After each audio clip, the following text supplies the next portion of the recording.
Igbo bụ Igbo ekenekwa m unu Igbo ndị ọma njem ọnụ biko na asị na convoy Tinubu kutulu ndị mmadụ today ebe o jere mmemme na mba mmiri. So now ndụ ndị mmadụ, what was anything to you? Ba na-ekwu na bandit na-ewu convoy ebe kutuwe mmadụ, mana achọrọ m ka anyị gbagha anya bụ okwu agbagha. And also enwe video ma attached to this video. Unu ya afụ convoy a sitting president ji visit a village today. Over 140 cars, wasteful spending, wasteful taxpayers' money. But that is not the bone of contention on here today. The bone of contention only right up on Afana Kweba. And I agree that now Enugu State breaks record as 50 indigenous Igbo Muslim children graduate in Quranic studies today in Enugu State.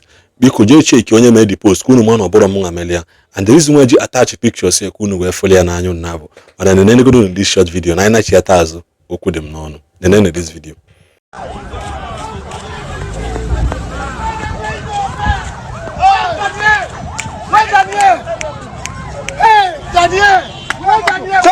Jesus.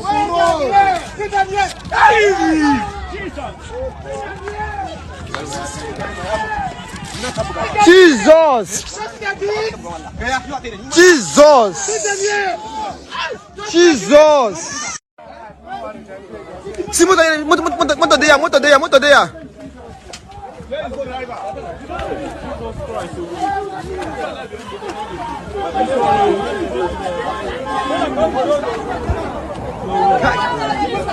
Where's the motor? Over there by the inside though.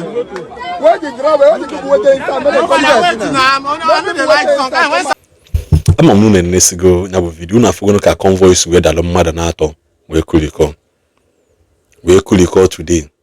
That na president ejerije fonde mmadụ today adalo convoy we kuliko. Biko ekwenu mu nkwasi unu na mma play video na background. Don't worry, that video ka ya beleta. Mana nya kachelugoro ka nguputalu na ihe mmadụ de. Mr. Justice Ezobi Ozobi or Ozobi, nke ọbụla unu chọrọ pronounce ya. Obi abịa de Enugu State breaks record as 50 indigenous Igbo Muslim children graduate in Quranic studies. Imagine attach these pictures on the screen is that. Kunu man, I'm not just joking. Something na gone. If you na asem no nwere ihe na-eme, it cannot happen. Chineke kpọọ ọkụ. I don't see why ndị ba nara afụ this picture of what I am seeing. You know, be within that, you have not traveled, you don't know anything. You know, be within that Nigeria, you know, be with them abroad. You don't know how they behave. These people, their authority is to go and take over. Another back again, how cohabit one day. They don't do that. They believe that Igbo onye infidel. That is who they believe. No one here so you are doomed. I've said it countlessly. Ndị Igbo should stop this thing. I am not against any other religion obuna. Mana ka mala ebe kwa akwu. I go too much distraction already na Igbo anyị. Ka ngozi alone ihe dị man there. So that kunu weli uchu unu. Kunu weli ili unu gwezu no nothing. A major milestone was recorded in Enugu State as over 50 indigenous Igbo Muslim boys and girls graduated in Quranic studies. The ceremony challenge claimed that indigenous Muslims do not exist among Igbo ethnic group, highlighting the presence and growth of the community in the state. Photos and video from the event quickly gained attention online, sparking widespread reaction. Organizers say the platform mission remains correcting misconception and presenting accurate negativities about their community. The graduation has been described as a proud and historic moment of Igbo Muslims in Enugu State. Igbo Muslim Doha online says, brothers, you have seen it then. We must unite and fight this to the end. Islam is not allowed in the East. Osokwa, follow justice again. We must campaign against this sin, whatever it takes to avoid what is happening in the north. Ohe mmaduku. Kedu na ihe ndị Igbo anyị mmadụ 50 na graduate akwa children agwa mụ na these people are not targeting you adult. Ha na target ụmụazị gị. ha target ye mpa, ha target ye ụmụazị gị. That is what they are after. Nwere ihe ọzọ. Na-eti mkpu etisi ike. I don't know why ndị be anaghị take correction. Pụtara na akpọ m iyi. Continue kpọba m iyi. Ị nọ na Lagos, ị nọ na Dubai, ị nọ na South America, ị nọ na Asia. Ofu mgbọsị ya asị ka ị nata December, ị na-asịrị nwanne gị nwoke nna akedo, ọ sị gị alhamdulillah. Eso ị na-achọ ka ị nukpo meeting n'ezinụlọ ka mmadụ ka obodo ya esi dị mma, mmadụ asị gị na ọ na-eti isi anọ na marazi ihe ị na-akọ. Ị na-achọ ka ị pụta ka ị emekọ ihe ka nwanne si ka anọkerụ n'obi na mekọ ụwa n'otu, ọ sị gị alhamdulillah ụmụahịa. Ị na-ekwu ọ sị gị bismillah. By then that day anya acha gị. Afọ nke asị wee ju Enugu everywhere moto ha juzi one day ya achọ cross ka na ta asị gị na ebe ahụ ba ashiga. Ben naga ha bolozi ba ashiga na anọ na kunle isi ajụ ahụ na oyi. I've been calling about this and I've been talking about it.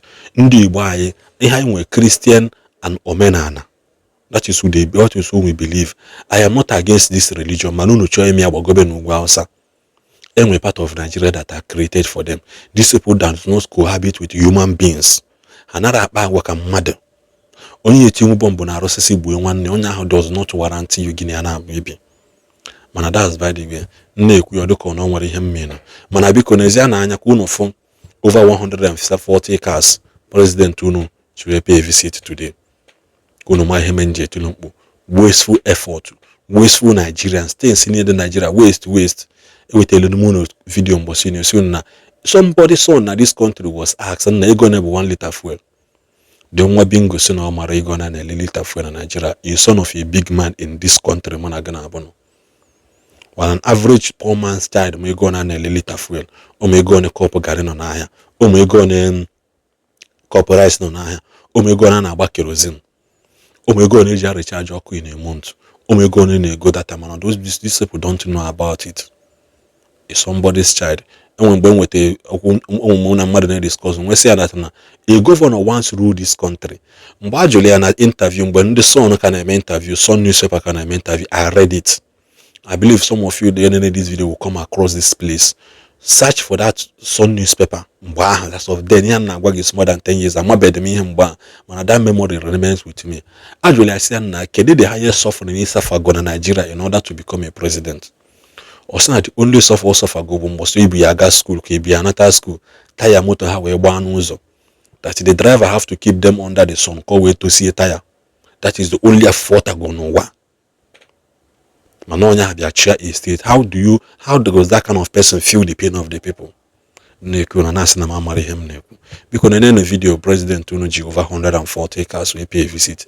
Then they check his age, gaza online, Mazia. Moto ne Donald Trump which travel to other states in the country, in his state, in his nation. Then the Mazio no happen outside the country. Tinubu ga obodo Igbo onara aga with more than 4 cars or 3. And then the country that you provide here. Mana how would this take you from another state to another state? You move over 440 cars with a guy. Don't worry, at the end of this video.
1 minute. See people.